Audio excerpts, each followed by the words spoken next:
Hey everyone, it's Rec here. Just wanted to make a quick video about my league start for the upcoming 3.22 Trials of the Ancestor, aka Tattoo League login. We will be running a Reap Chieftain, specifically of the Ignite variant. It seems pretty good on paper.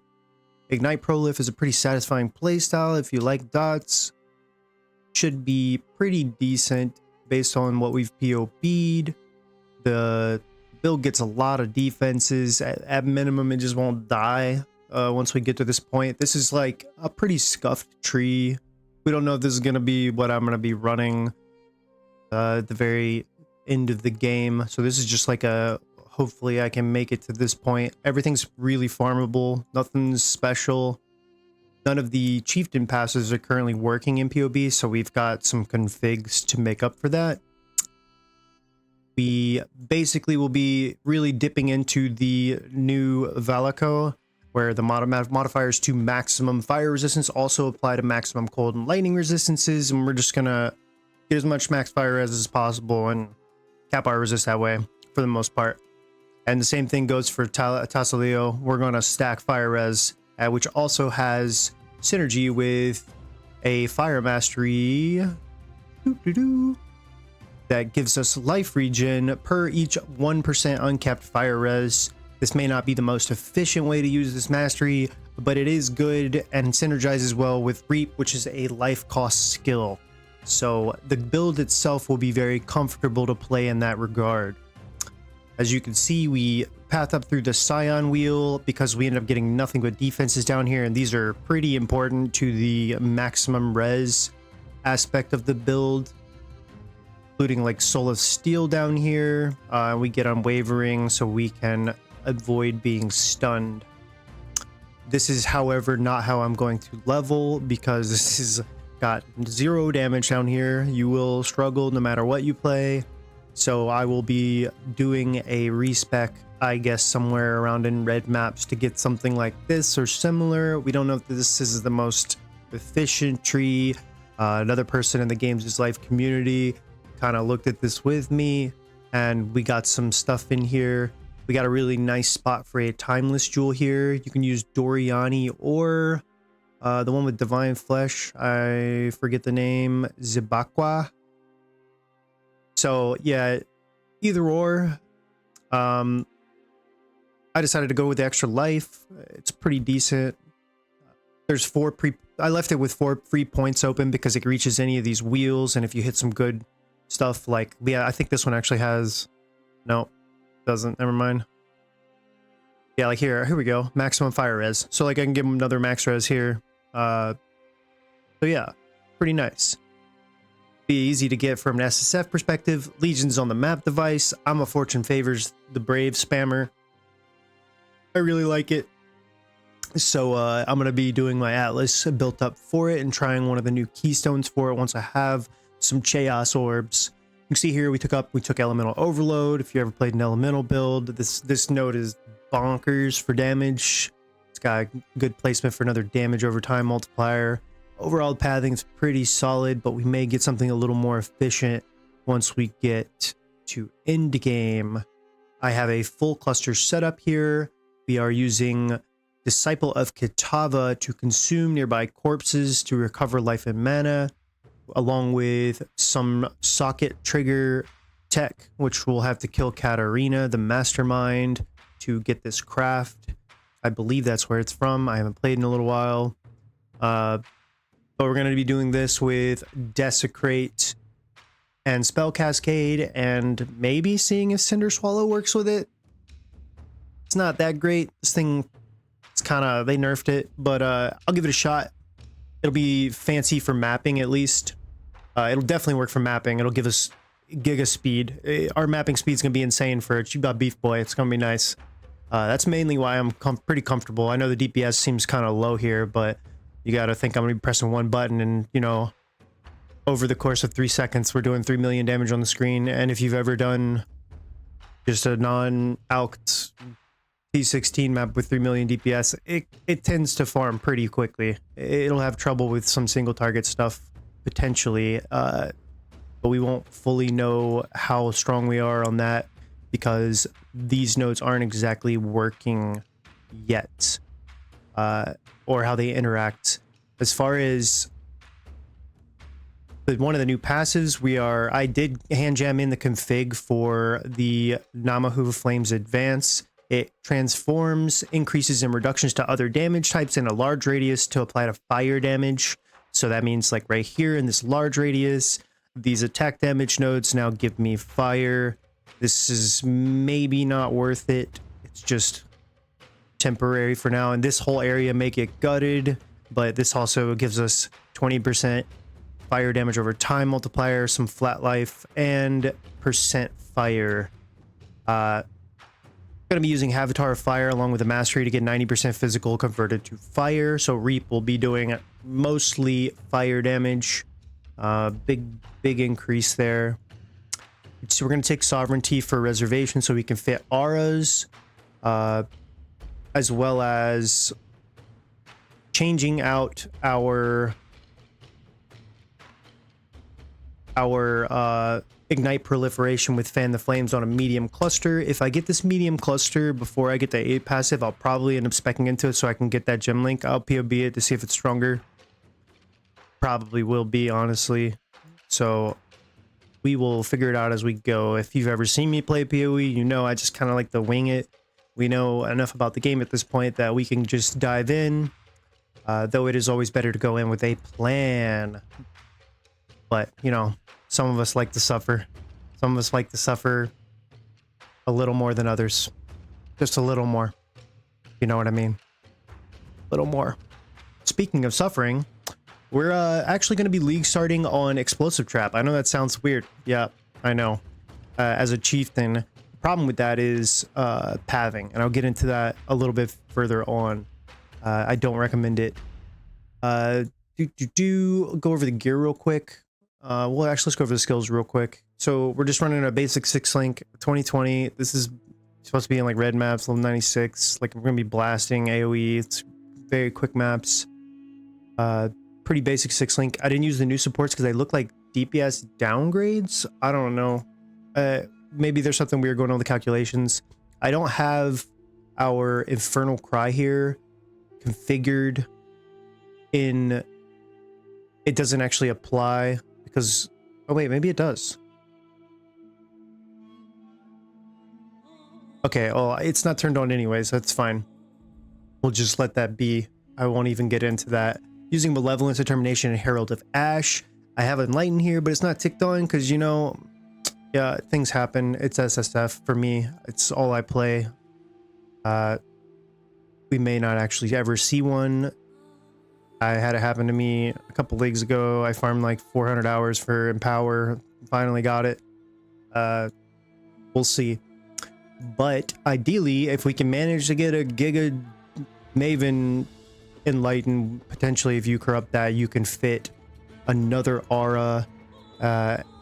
Purity of Fire being the one that we really would like to fit in here because it'll allow us to cap our res. There's other options for that. We have the small cluster for 80% mana reservation for Purity of Fire. We have the Ashes of the Stars amulet from Eater of Worlds, which we're definitely going to farm. You know, easy. Definitely going to get an Ashes. Definitely going to farm that up. First try.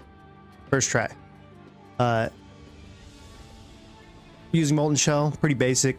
Faster casting. Got life tap on some stuff because we're going to be paying life for a lot of our stuff. So as far as the gear, like when I POB stuff, I exclusively play SSF unless I need to test something very specific. So this gear is easily obtainable. Like this is a vendor recipe scepter right here, with 40% quality on a physical spell, gems vendored with it. We're using the Dawnbreaker. This shield drops so much you'll get tired of seeing it. I'm assuming it's going to be like that this league. So yeah, it shouldn't be hard to get this. Formless Flame.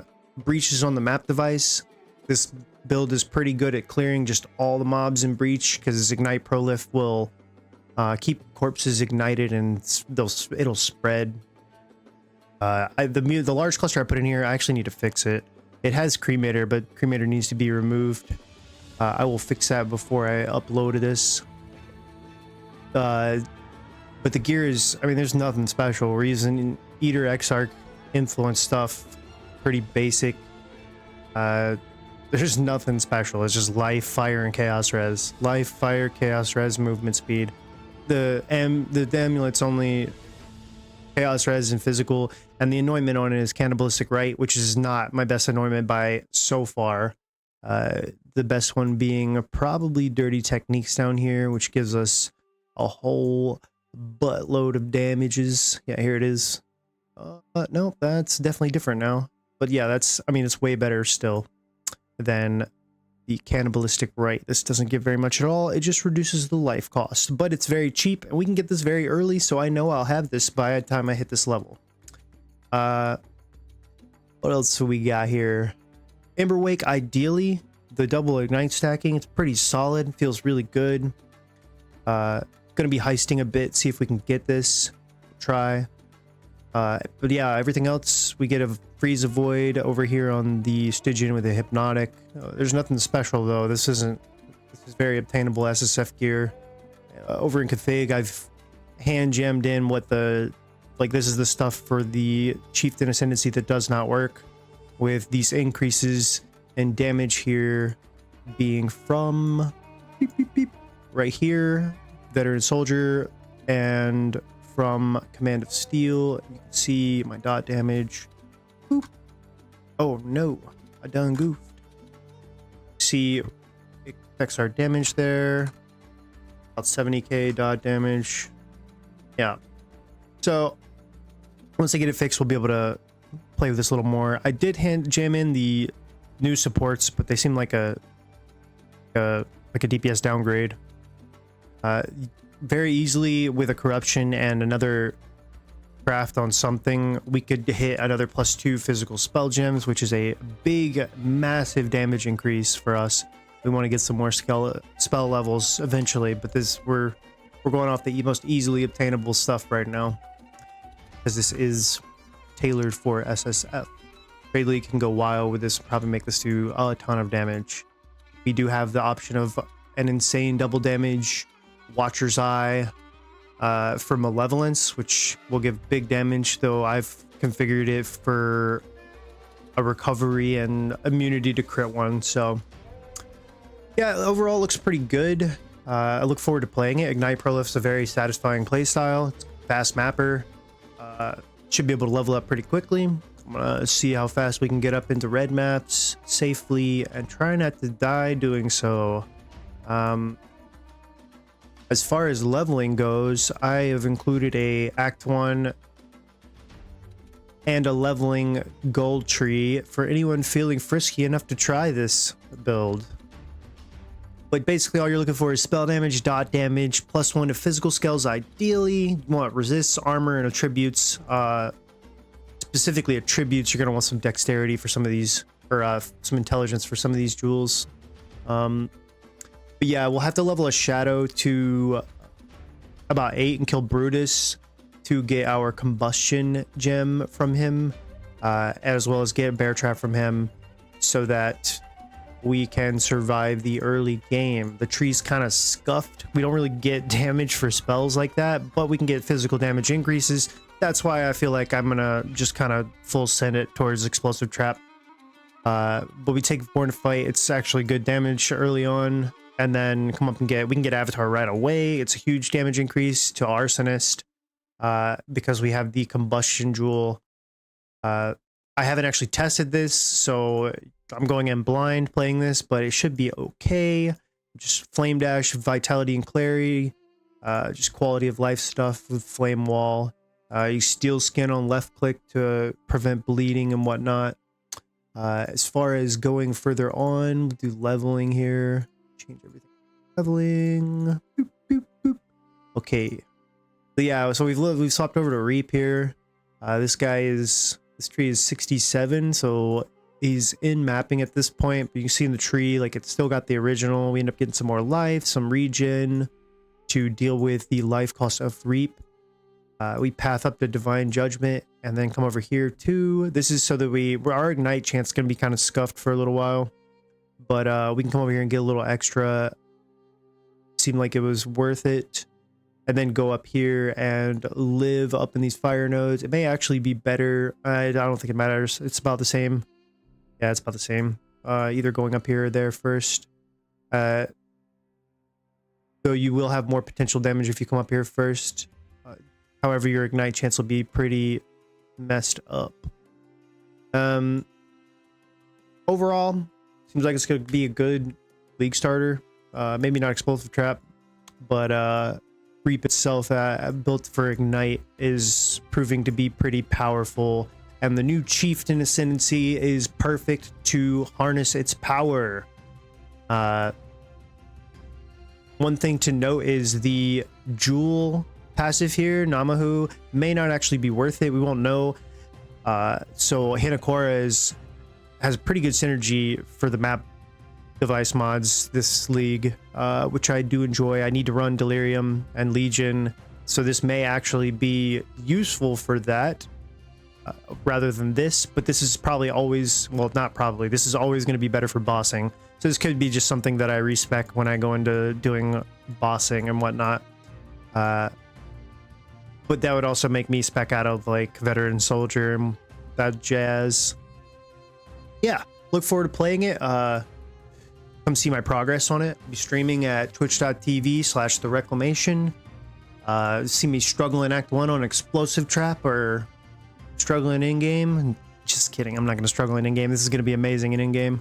Ignite Prolif is a very satisfying playstyle, and I look forward to seeing it again. Thanks for watching. Like and subscribe. Convince me to make more videos. Hope you liked. Have a good one. Bye.